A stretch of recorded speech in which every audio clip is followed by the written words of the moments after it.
한국 매니페스토 실천본부가 민선 7기 자치단체장의 공약 이행률을 점검해 발표했습니다. 전북 지역 시장 군수의 경우 지난 민선 6기보다 낮은 것으로 분석됐습니다. 코로나19의 지역사회 전파가 계속되면서 지자체들이 해수욕장 개장 시기를 놓고 고심하고 있습니다. 전북 지역 지자체들은 해수욕장 개장 준비에 나서면서도 개장 시기를 확정짓지 못하고 있습니다.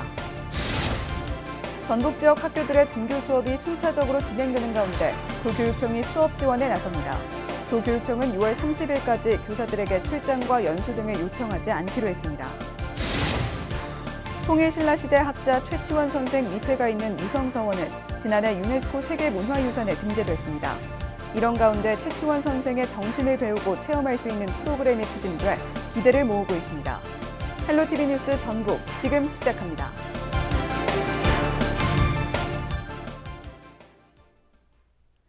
여러분 안녕하십니까? 헬로티비 뉴스 전북입니다. 선거 때마다 쏟아지는 우리 지역 공약들, 과연 제대로 이행되고 있는 건지 궁금하신 분들 계실 텐데요. 매니페스토 실천본부가 최근 공개한 민선 7기 전북 기초단체장 평가 결과를 정명기 기자가 정리해봤습니다. 한국 매니페스토 실천본부는 민선 7기 전국 시도지사 공약이 제대로 이행되고 있는지 중간점검 결과를 공개했습니다. 전북 지역의 경우 지난해 말 기준 1,100개 공약 가운데 25%인 275건을 완료하거나 이행한 것으로 나타났습니다. 지난 민선 6기 중간점검 결과보다 6% 정도 낮은 수치입니다. 공약 사업을 보류하거나 폐기한 시군도 있습니다. 정읍시의 경우 전봉준 거리조성 사업 등 4건을 보류해 전체의 40%를 차지했고 도내 지자체가 폐기한 공약 6건 가운데 가장 비중이 큰 곳은 임실군으로 나타났습니다. 매니페스토 본부 분석 결과 임실군수가 폐기한 공약은 낙농가 축분 처리 공장 건립 등 모두 5건입니다. 저희도 이제 행정력도 낭비고 하겠고 보건 사업이나 민원인들이 더 원하는 사업이나 이런 것들로 이제 넘어가는 과도기라고. 도내 14개 시군 평가 결과 전주시와 남원시, 완주군은 100점 만점에 65점을 넘겨 최고 등급을 받았고 이어 군산과 장수, 순창과 고창군이 A등급을 기록했습니다. 5년 연속 공약 이행을 잘했다고 최우수 연속을 받았는데 저와 같이 일하는 우리 시의 전 공직자들은 공약 하나하나에 대한 실천 계획을 바로 세우고 그리고 그것을 꼭 실천하고 나머지 6개 시군은 BC 등급을 받았고 지난 4월 재선거를 치른 진안군은 제외됐습니다. 중간 등급 보통 저희가 이제 BC 등급 이렇게 구분은 하는데 점수 차이가 크지 않아서 BC 등급을 따로 나누진 않았습니다. 이번 평가 항목에는 공약을 이행하고 완료했는지, 공약은 얼마나 일치하는지 등의 5개 분야가 포함됐습니다. 매니페스토 평가단은 지난 3월부터 한 달 동안 평가한 뒤 각 지자체의 충분한 해명과 보완 자료를 검토해 최종 결과를 발표했다고 전했습니다. 헬로티비 뉴스 정명규입니다. 고은 최치원 선생은 통일신라시대 학자로 한문학과 유학의 조예가 깊은 것으로 알려졌는데요. 전국에 있는 서원 가운데 유일하게 최치원 선생을 가장 주가 되는 위패로 모시고 있는 무성서원은 지난해 유네스코 세계문화유산에 등재돼 주목을 받았습니다. 이런 최치원 선생의 정신을 배우고 또 체험할 수 있는 방안이 추진되고 있어 더욱더 기대를 모으고 있습니다. 이진철 기자입니다. 지난해 7월 43차 세계유산위원회에서 세계문화유산으로 등재된 정읍 무성서원. 함께 등재된 8개 서원과 달리 규모는 작지만 무성서원이 갖고 있는 의미는 큽니다. 마을 중심에 자리 잡고 있어 학문의 공간이자 소통의 공간으로 그 역사를 이어왔습니다. 마을 주민들과 함께하는 지금 가치로 보면 가장 일종의 민주적인 민중과 함께하는 백성과 함께하는 서원이다라고 이렇게 해석할 수 있죠. 세계문화유산 등재 이후 정읍시는 무성서원의 보존과 활용 방안 마련에 힘쓰고 있습니다. 올해는 최치원 선생이 강조했던 풍류를 주제로 한 강연이 서원에서 이뤄집니다. 1박 2일 머물며 예절 교육을 할 수 있는 서원 스테이 프로그램을 포함해 모두 4개의 프로그램을 운영할 예정입니다.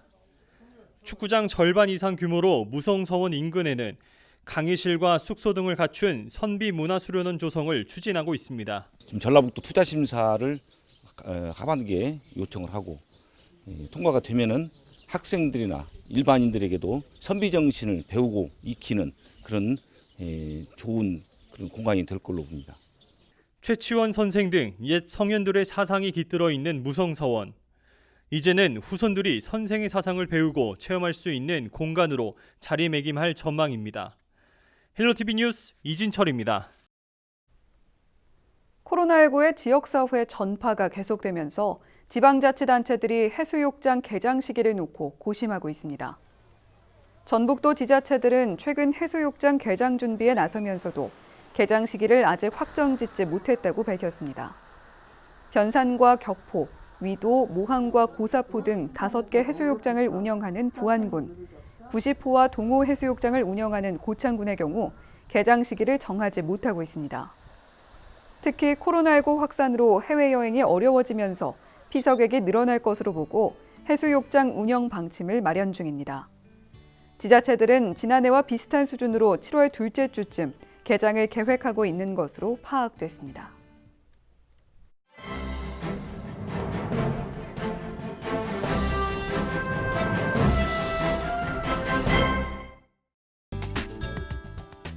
신문브리핑 먼저 전북일보 기사입니다. 송하진 전북도지사가 전북대학교 인수공통 전염병 연구소를 국립감염병연구소 분원으로 전환시키자고 제안한 가운데 전북대가 연구소 규모를 확대해 본원을 유치해야 한다고 주장하고 나섰습니다. 전북대는 인수공통 전염병 연구소가 국립감염병연구소 분원으로 전환하더라도 해당 분야를 연구하기 위해서는 복지부와 교육부, 전북대가 공동 운영하는 체제로 가야 한다는 입장입니다.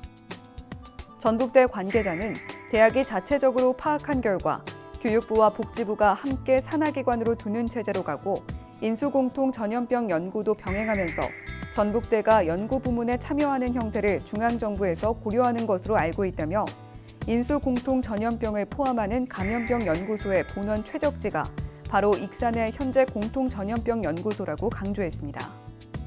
이 관계자는 다만 이 같은 입장이 대학이 산하기관 챙기는 모습으로 비춰질까 조심스럽다고 덧붙였습니다. 다음은 전북도민일보 기사입니다. 제11대 전북도의회 후반기 의장단 선출을 앞두고 출사표를 던진 도의원들이 벌써부터 표심 잡기에 나서 치열한 경쟁을 펼치고 있습니다. 이 가운데 전북 정치권의 중진 부재 현상이 전북도의회 의장단, 상임위원장단 선출 과정에서도 그대로 연출되고 있어 우려의 목소리가 흘러나오고 있습니다. 전북도 의원 39명 중 23명이 후반기 원구성 선거에 뛰어들었고 의장에 출마한 4명과 제1부의장에 출마한 1명은 재선이며 제2부의장에는 재선 1명과 초선 4명이 경합을 벌이고 있습니다. 운영위원장을 포함한 6개 상임위원장에도 모두 초선 의원들이 출사표를 던져 치열한 경쟁 구도를 보이고 있습니다. 초선 도의원 중에는 기초의원과 기초의회 의장까지 거친 의원들도 있지만 몇몇 의원들은 2018년 7월부터 의정 활동을 시작해 도의원 2년 경력이 전부입니다. 중앙 정치권에서 전북 국회의원의 중진부재로 위상 하락 현상을 보였다면 도의회에서도 같은 현상이 빚어져 통합 조정 등의 역할이 의문시되고 있습니다. 지금까지 신문브리핑이었습니다.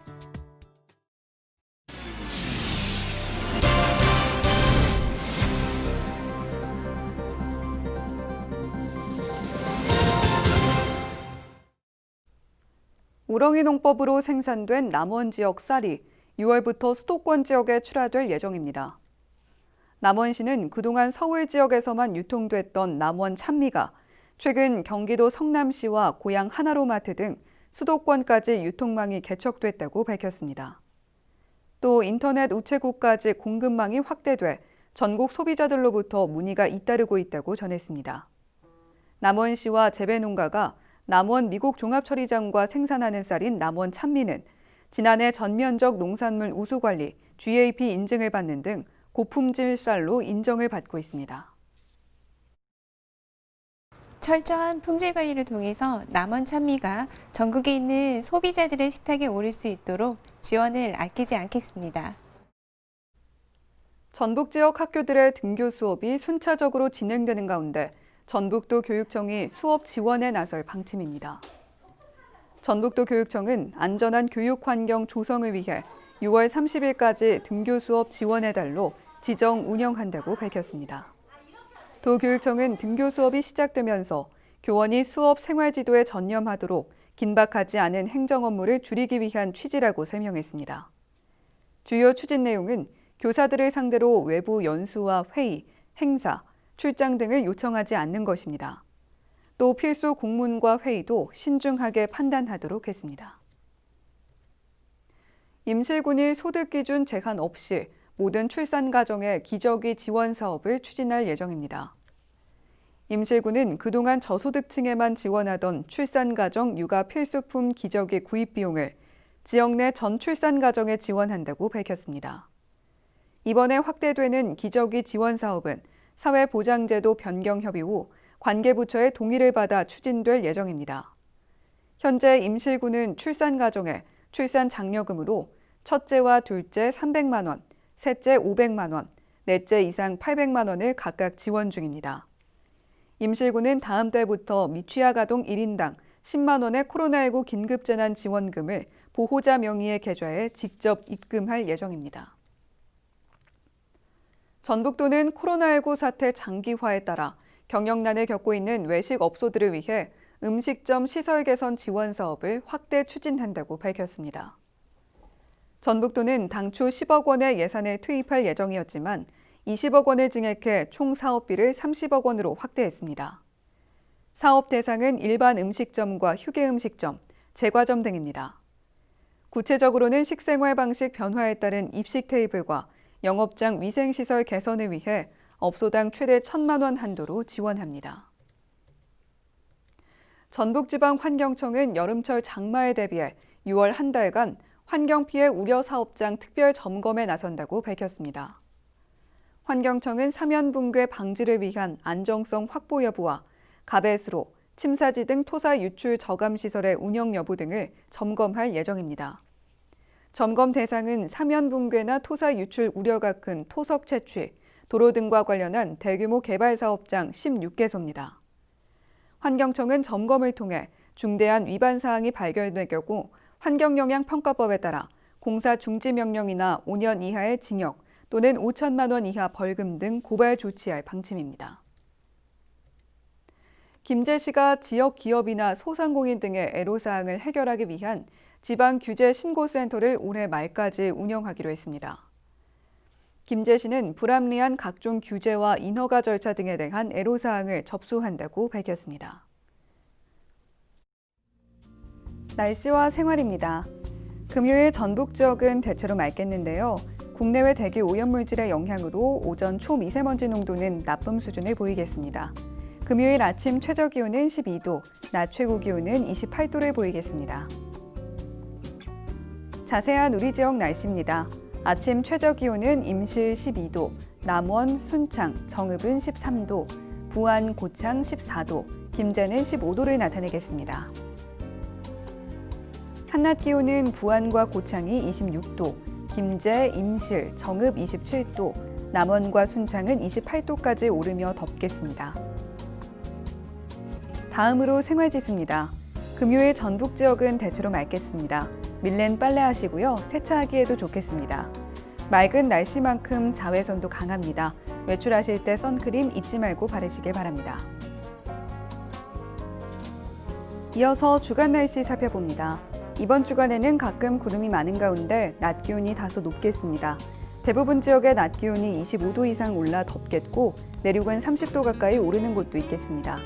토요일에는 가끔 구름 많겠고 일요일에는 맑겠습니다. 이어서 우리 지역 바다 날씨 살펴봅니다. 금요일 전북 북부 해상과 전북 남부 해상 모두 오전에는 맑다가 오후에는 구름이 많겠습니다. 바다의 물결은 전북 북부와 남부 해상에서 0.5m로 얕게 일겠습니다. 지금까지 날씨 전해드렸습니다. 헬로티비 뉴스 전북 마칩니다. 시청해주신 여러분 고맙습니다.